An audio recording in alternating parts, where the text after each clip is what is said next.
নমস্কার নমস্কার। আমি দেখতে পাচ্ছি কবি জয় গোস্বামী এখানে আছেন। আপনি যদি একটু মঞ্চে আসুন, কিছু বলুন।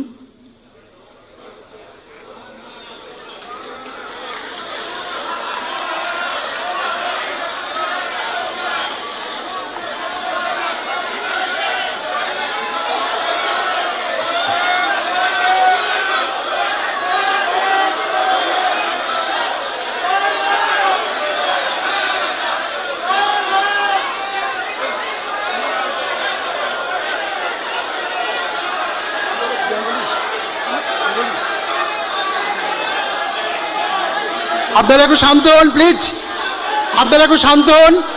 দেখুন, আরে আমরা তো জারের শাসনে নেই। এই যে বললাম ভরসা ভরসা হয়েছে, আমরা তো জারের শাসনে নেই। বিরুদ্ধ মত আমাদের শুনতে হবে। আর দিদি যেখানে বলেছেন, দাঁড়ান, দিদি যেখানে বলেছেন সেখানে কোনো কথা হবে না, কোনো কথা হবে না। বসুন আপনারা, দিদি যখন বলেছেন কোনো কথা হবে না, প্লিজ।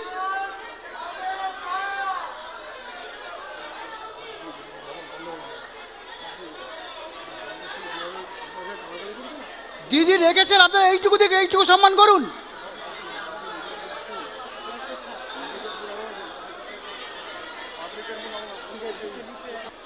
হ্যাঁ, নমস্কার নমস্কার নমস্কার। আপনারা শান্ত হন।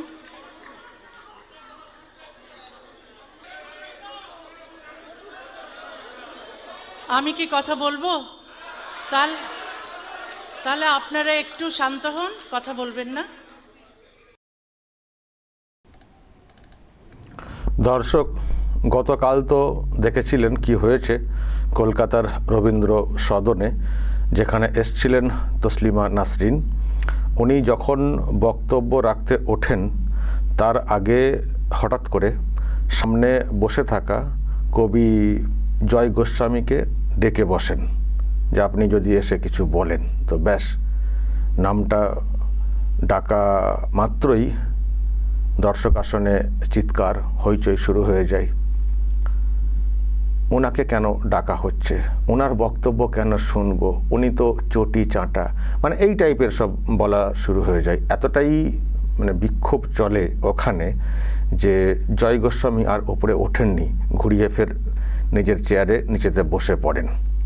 আর তসলিমা নাসরিনও, যারা উদ্যোক্তা ছিলেন, তারা শান্ত করার চেষ্টা করছিলেন, কিন্তু এতটাই ক্ষোভ বিক্ষোভ ছিল, উদ্যোক্তারাও আর সামলাতে পারেননি বা রাজি করাতে পারেননি যারা দর্শক ছিলেন তাদেরকে, যে জয় গোস্বামী এসে কিছু বলুন।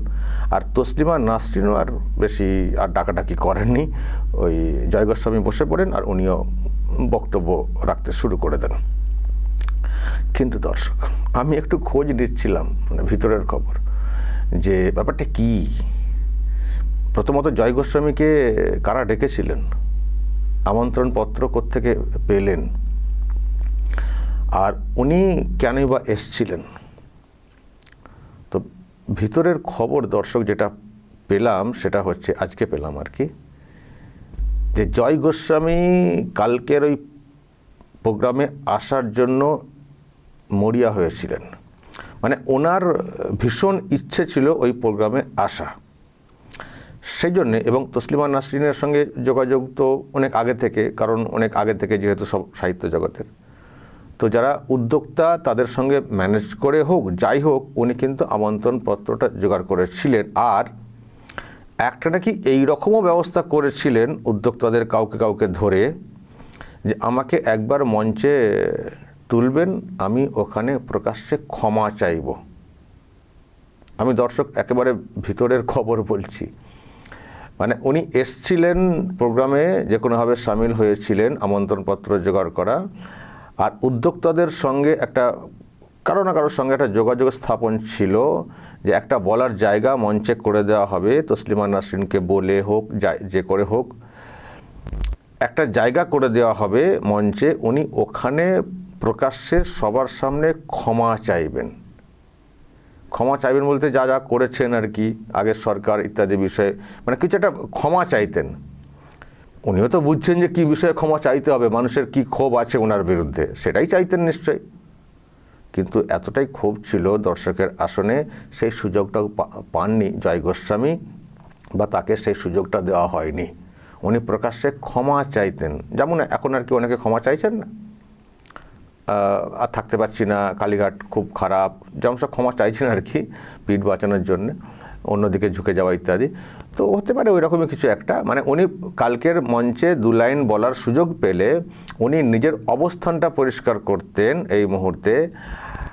এবার ভাবনা হয়তো আরও অনেক কিছু থাকতে পারে। ফের এখনকার যে সরকার চলছে, সেই সরকারের যারা লোকজন, তাদের সঙ্গে মিলেমিশে থাকার হয়তো একটা রাস্তা তৈরি করতেন। বুঝতে পারছেন, মানে যে এই যে ক্ষোভ বিক্ষোভ বলা হচ্ছে, এই ক্ষোভ বিক্ষোভ যাতে না থাকে উনি একেবারে ক্ষমা চাইতেন কালকের মঞ্চে, সেই রকমই নাকি ব্যবস্থা করা হয়েছিল। যারা উদ্যোক্তা এবং যারা ওখানে ছিলেন তাদেরকে কাউকে একটু বলে রাখা হয়েছিল যে ওনাকে বলতে সুযোগ দেওয়া হবে, বেশি ঝামেলা করবেন না। কিন্তু এত লোকজন ওখানে এসছেন, সকলকে তো আর বলা সম্ভব হয়নি, আর এত ক্ষোভ, এ ক্ষোভ আটকানোও সম্ভব না। ফলে বানচাল হয়ে যায়, জাস্ট বানচাল হয়ে যায়। জয় গোস্বামী সুযোগ পেলেন না ওখানে বলার, আর ক্ষমা চাওয়ার কিন্তু সুযোগ পেলেন না। উনি ক্ষমা চাইতে এসছিলেন জাস্ট। এরকম একটা মঞ্চ, তসলিমা নাসরিন এসছেন, আর অনেক লোকজন ওখানে সব ছিলেন আর কি, দর্শকের আসনে অনেক লোকজন ছিলেন, এমএলএ আরও অনেকে সব ছিলেন যারা বিভিন্ন জগতের লোক।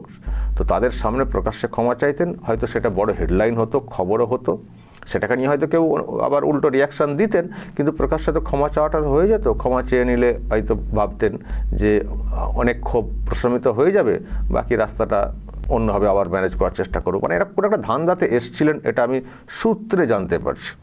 যদিও ওনার কোনো ভার্সন পাইনি বলা ভুল, ওনার একটা ভার্সন আমি দেখছিলাম, মানে ওনাকে ক্ষমা চাওয়ার সুযোগটা দেওয়া হয়নি গতকালকে। ওনাকে মুখ্যমন্ত্রীর প্রশংসা করা নিশ্চয়ই করতেন, ওখানে দাঁড়িয়ে মুখ্যমন্ত্রীর প্রশংসা করতেন ইত্যাদি বলতেন, সেই সুযোগটা দেওয়া হয়নি। কিন্তু একটা পত্রিকা গোষ্ঠী ওনাকে কিন্তু সেই সুযোগটা দিয়েছে।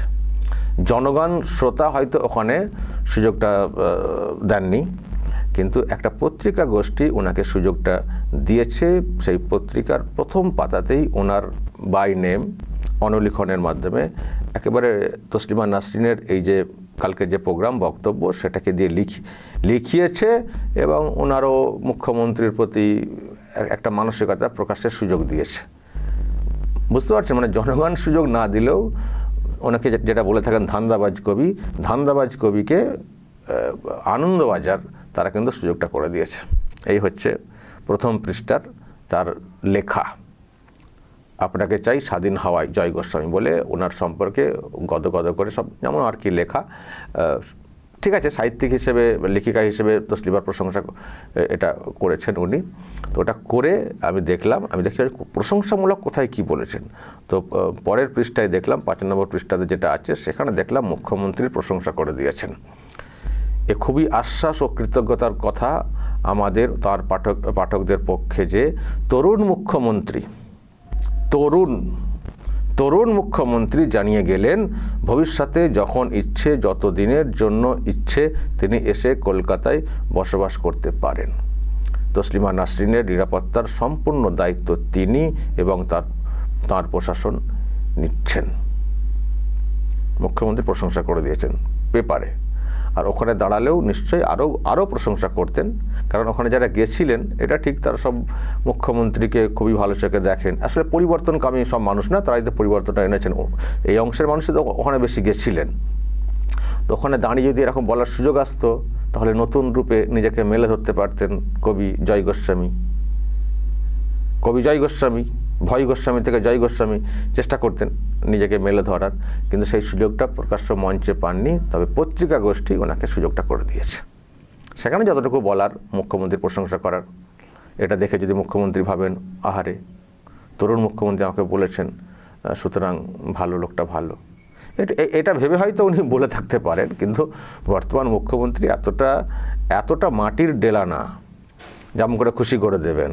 উনি আবার এমন শক্ত কঠোর মানুষ, কে কোথায় ফুলিয়ে ফাঁপিয়ে কাছে আসার চেষ্টা করছেন, এ টনটনে জ্ঞান আছে। খুব ভালো জ্ঞান আছে এইসব বিষয়ে। তাহলে উনি ভালো করে জানেন কে কী করেছেন। এই সাহিত্যিক, এই জয় গোস্বামীরা মানুষকে কীভাবে ভয় ধরিয়েছেন নানান বিষয়ে, এসআইআর থেকে শুরু করে এনআরসির ব্যাপার থেকে শুরু করে সিএ থেকে শুরু করে নানান ইস্যুতে কিভাবে যে মানে একেবারে ভয় ধরিয়েছিলেন মানুষের মনে, এদেরকে ক্ষমা করা যায় না। ওখানকার জনতা হয়তো কেউ কেউ বলছেন যে ইনি একজন কবি, সুতরাং একটু বলতে দেওয়া দরকার ছিল, তসলিমা নাসরিন যেহেতু অ্যাপিল করছেন, ডাকছেন, একটু বলতে দেওয়া দরকার ছিল। তসলিমাকে স্বাগত জানানো হচ্ছে, জয় গোস্বামীকে আমাদের এখানকার লোক, তাকে কেন এরকম করা হলো, অপমান করা হলো, কেউ কেউ বলছেন। কারা বলছেন? ওই যারা চাননি পরিবর্তনটা হোক তারা বলছেন, যারা চাননি পরিবর্তনটা হোক তারা বলছেন। আরে সাহিত্যিকের জায়গায় থাকুন না। তসলিমা নাসরিন তো কখনো পলিটিক্স করেননি। তো তসলিমা নাসরিনকে তাকে তাড়ানো হয়েছিল তার লেখা ইত্যাদি ফালতু একটা বিতর্ক তৈরি করে, তাকে ফিরিয়ে আনা হয়েছে। তার সঙ্গে তো বিজেপির তো কোনো যোগ নেই। কখনো কি বিজেপি পার্টি করেছেন? বরং গতকাল তসলিমা নাসরিন যে কথাগুলো বলেছেন সেসব নিয়ে বিজেপিও হয়তো ভাবছে, এমন কিছু কিছু কথা বলেছেন, কিন্তু তবু বলতে দিয়েছেন, কারণ বাক স্বাধীনতা, পলিটিক্যাল কোনো যোগ নেই। আর জয় গোস্বামী আপনি কী করেছেন? আপনি নিজেকে তসলিমার জায়গায় ভাবছেন? সেই নিরপেক্ষতা বজায় রাখতে পেরেছেন সাহিত্যিক হিসেবে? পেরেছেন? বা যারা এই জয় গোস্বামীর সম্পর্কে কথা বলছেন, জয় গোস্বামী পেরেছেন ওই জায়গাটা রাখতে? তসলিমা নাসরিন কত মানে তার উপরে কত কি বলা হয়েছে, ভয় দেখানো হয়েছে, ফতোয়া দেওয়া হয়েছে, মেরে ফেলার হুমকি, দেশ ছাড়া, তাও তার জায়গাতে তিনি অবিচল আছেন। আজ কালকের দিনে যা বক্তব্য শুনলাম ততদিন পর্যন্ত। আর জয় গোস্বামী যখন যেমন সরকার তেমন আর ভুল বদল।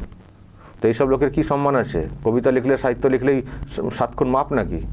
কবিতা সাহিত্য লিখবো, কিছু লিখবো আর সমাজের ক্ষতি করব, পলিটিক্যালি কোনো একটা দলের হয়ে দালালি করব, আবার আমি বলবো আমি সাহিত্যিক, আমি নিরপেক্ষ, আমি বুদ্ধিজীবী, বললেই মেনে নেবেন মানুষ?